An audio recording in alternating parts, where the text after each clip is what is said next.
BRICS உச்சி மாநாட்டில் சீனா பாகிஸ்தானை பகிரங்கமாக எச்சரித்த பிரதமர் மோடி. அந்த 2 விஷயங்கள் முக்கியமானது நண்பர்களே. வாங்க என்னவென்று பார்க்கலாம். உலக நாடுகளில் சில தாதுக்கள் எளிதாக கிடைக்கும், சில நாடுகளில் கிடைப்பது அரிது. இது இயற்கை சார்ந்தது. தற்போது இந்தியாவில் இல்லாத தாதுக்களான காலியம், ஜெர்மானியம், கிராஃபைட் போன்றவை சீனாவில் அதிகமாக தயாரிக்கப்படுகின்றன. இந்த தாதுக்கள் மற்ற தாதுக்களை சுத்திகரிக்கும் போது கிடைக்கக்கூடியவை. அலுமினியம் மற்றும் துத்தநாக தாதுவை சுத்திகரிக்கும் போது காலியம் கிடைக்கிறது. துத்தநாக தாது மற்றும் நிலக்கரி சாம்பலிலிருந்து ஜெர்மானியம் பெறப்படுகிறது. இந்த முக்கியமான தாதுக்களை உலகில் மிக அதிகமாக உற்பத்தி செய்யும் நாடு சீனா. நவீன தொழில்நுட்பத்துக்கும் ஒரு நாடு தொழில்நுட்ப தன்னிறைவை அடையவும் இந்த தாதுக்கள் மிகவும் முக்கியம். இங்குதான் சீனாவுக்கு பொறிதட்டியது, மற்ற நாடுகள் வேகமாக வளர்ந்துவிடக்கூடாது என்று.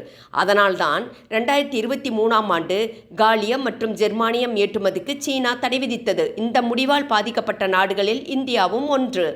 ஆட்டோமொபைல், எலக்ட்ரானிக்ஸ், பாதுகாப்பு, கிளீன் எனர்ஜி என துறைகளில் பயன்படுத்தப்படும் காலியம், ஜெர்மானியம், கிராஃபைட் ஆகியவற்றை சீனா தடை விதித்தது. காலியம் சோலார் பேனல் தயாரிக்க, செமி கண்டக்டர் தயாரிக்க பயன்படுத்தப்படுகிறது.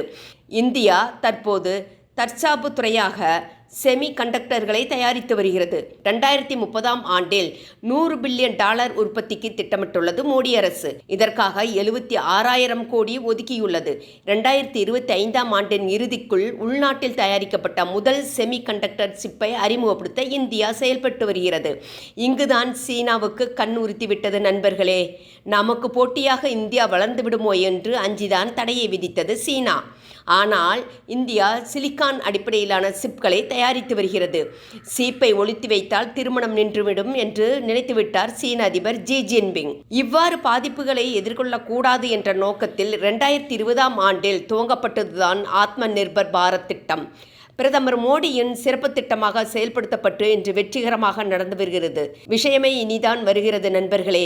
இந்த நிலையில் கடந்த 6, 7 ஆகிய தேதிகளில் பிரேசிலில் நடந்த 17வது பிரிக்ஸ் உச்சி மாநாட்டில் பேசிய பிரதமர் மோடி சீனாவுக்கு கடுமையான எச்சரிக்கையை விடுத்தார். தாதுக்கள் பாதுகாப்பாக, நம்பகத்தன்மை கொண்டதாக இருக்க வேண்டும். பிரிக்ஸ் அமைப்பில் இருக்கும் நாடுகள் இதை உறுதிப்படுத்த வேண்டும்.